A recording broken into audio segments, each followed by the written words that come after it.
Well, as we close out Black History Month, one local organization is spotlighting empowerment, entrepreneurship, and community connection here in Northeast Wisconsin. Victoria Frazier takes a closer look at how People of Progression is making an impact. People of Progression was created to increase support and advocacy services to youth adults and victims of domestic violence and sexual assault. It's very important for Northeast Wisconsin to have advocacy services for not only Black populations, but for marginalized populations who sometimes fall within the gap.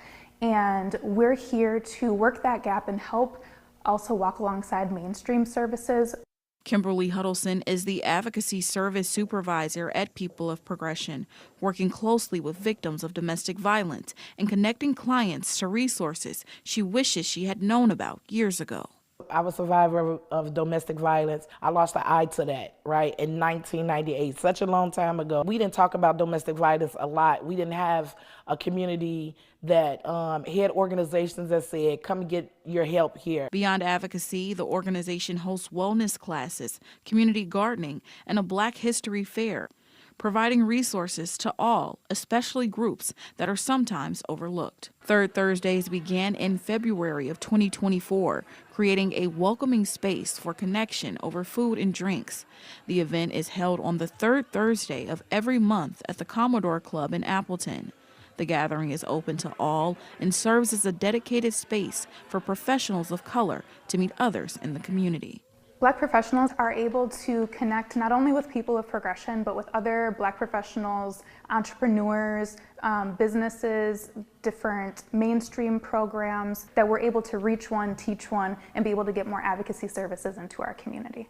The organization also provides scholarships for students. That funding helps scholarship recipient Ivor Mosiwa launch his own clothing brand business. I'm being supported as a Black business owner, as a young business owner at that, so it definitely gave me the confidence. It gave me the funding that I needed to actually start running my business. And not only that, it allowed me to continue to go out and actually start writing grants and start funding my own business. People of Progression will host its fourth annual Black History and Afro Hair Fair on February 28th at the Fox Valley Technical College. The event will highlight Black history while teaching parents and their children about hair care maintenance. Reporting in Appleton, Victoria Frazier, Action 2 News.